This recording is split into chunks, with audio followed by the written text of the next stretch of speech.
Boa tarde a todos. Gabriel Soares do canal Fora do Ceará.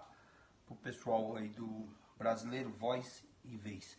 Pessoal, a reforma da Previdência, que é na verdade a PEC 287 de 2016, que não passou naquela época, porque teve a PEC 95, que é a PEC de congelamento de gasto, né?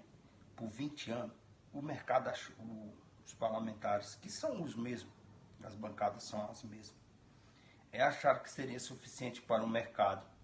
E aí não haveria necessidade de fazer a reforma naquele ano. A reforma é algo perigoso e que pode passar. Para ter uma ideia, nós já estamos na comissão especial. E o governo já tem 25 votos nessa comissão. Então avança com toda certeza a reforma da Previdência. Outro item que preocupa é hoje o congelamento das verbas universitárias, que sinaliza que é uma jogada do governo, congelando as verbas nas universidades, vai trazer os parlamentares a negociar para destravar essas verbas e se comprometer com a reforma da Previdência. Só para você ter uma ideia, hoje nós contamos com a oposição declarado 117 votos contra a reforma da Previdência. Mas esses votos só podem chegar até 133, que é o nosso número de parlamentar. O governo precisa de 308 votos para que a reforma seja aceita, a emenda constitucional seja aceita, a PEC, né? E aí você me diz, Gabriel, quantos votos tem o governo hoje? Hoje, declarado sem mudança nenhuma, né? No que está proposto, o governo tem 194 votos, né? Para 208, não falta tanto. Então tem o universo de 503 deputados, há muito que se negociar. E o governo conta com essa aprovação com muito pouco corte, né? E aí você fala assim, mas o que é ruim nessa reforma? Vamos ouvir o nosso parlamentar, Pompeu de Mato, e depois eu vou voltar a falar. Porque é muito complexo, atinge a sociedade como um todo, e não dá para a gente fazer, vai ter que ser vários vídeos. Por exemplo, nós poderíamos falar hoje da aposentadoria rural, né? Mas vamos ouvir o que o Marcos tem a dizer. O resgate do debate da verdade, reciprocamente, de um e de outro lado, para não parecer que um diz uma coisa, outro diz outra, e ninguém entende nada. Alguns falam que a Previdência é para beneficiar os pobres, e outros que a Previdência é para beneficiar os ricos. Nós sabemos o que é os pobres, sabemos o que é os ricos, que são os ricos. Ora, o regime geral da Previdência trata dos pobres, que ganham até R$ 1.370 em média. Então, quando o governo trata na reforma do RGPS, ele trata dos pobres. Se o governo não quer mexer com os pobres, não quer castigar os pobres, o governo retira o regime geral da Previdência da reforma. Pronto. Mexe com os deputados, senadores, ministro, juiz, promotor, desembargador, Ministério Público, pega os grandes. Agora, a hora que mexeu com o regime geral de Previdência, mexeu com os pobres.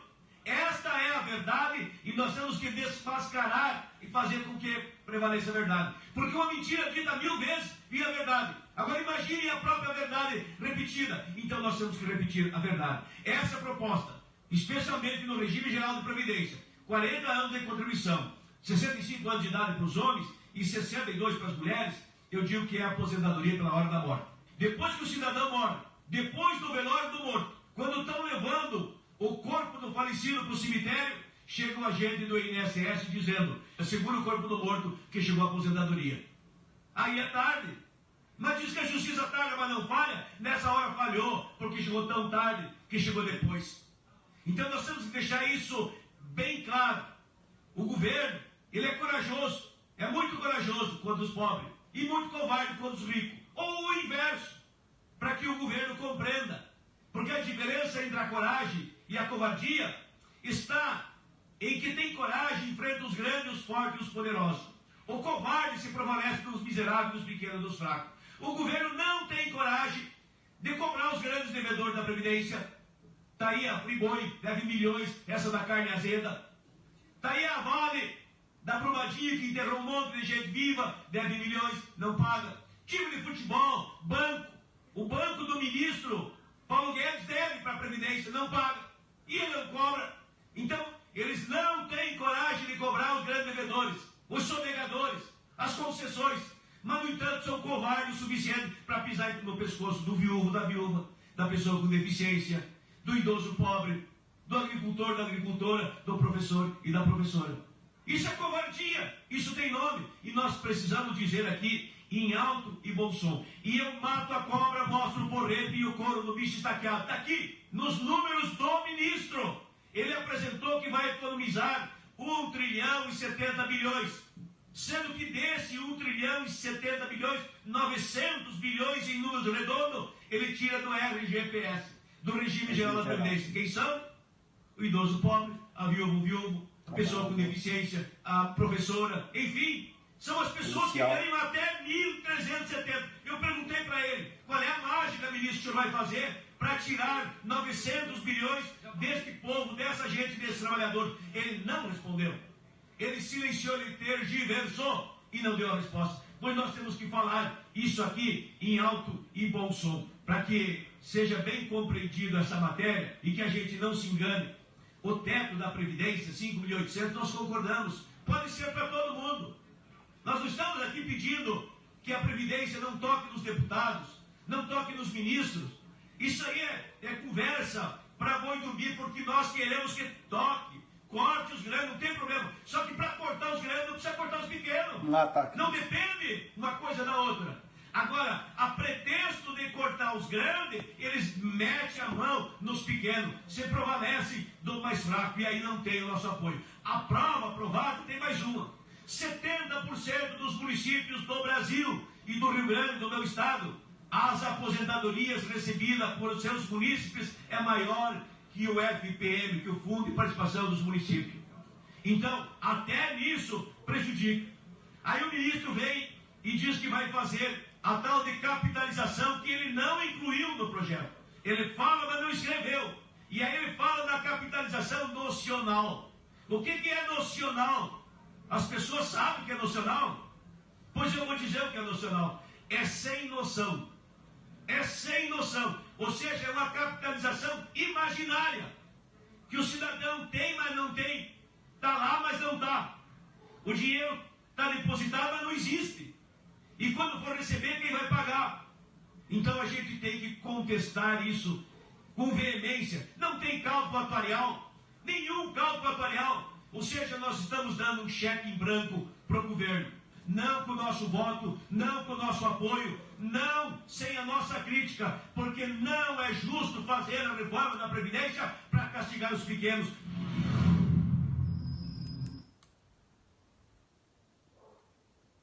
E aí a gente já sabe que vai acontecer. Eu não vejo outro caminho a não ser todo mundo ir para a rua. Manifestação. Mas essas manifestações têm que ser do povo. Né? Professores, policial, esquece bandeira partidária. Esquece. Os nossos deputados estão fazendo o trabalho deles, os deputados dos outros partidos estão fazendo o trabalho deles. Mas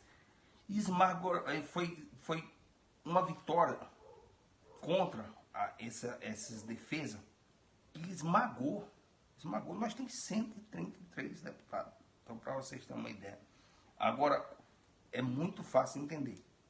Agora, o presidente vai partir para aprovar a reforma.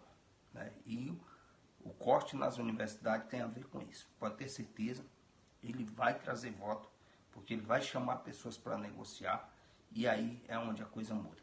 Então fica um abraço para vocês. Rua, ou o povo vai para a rua, porque depois, em 2016, existiu uma mobilização do povo, existiu ali um clima político, e hoje não. Hoje, depois dessa eleição de vários deputados liberais ser eleito com uma maioria esmagadora de voto, com voto de policial, com voto de professor, com voto de universitário, que estão sendo prejudicados agora, né? Então quer dizer o quê? Que essas pessoas votaram no Bolsonaro. Uma grande parte delas votaram no Bolsonaro, votaram nos seus parlamentares e não se colocam contra a reforma da Previdência. Que isso é onde está o perigo. Então eu acho que o momento é crítico, muito crítico para o Brasil, né? Hoje, só para você ter uma ideia, a aposentadoria rural hoje, a mulher aposenta com 55 anos, ela passa a aposentar com 60. Homem de 60 passa a aposentar com 65. É complicado. A gente precisa muito falar sobre a Previdência, né? Seria o homem hoje com 60, de 60 para 62 e a mulher de 55 para 60. Fica um abraço para vocês. Vamos compartilhar.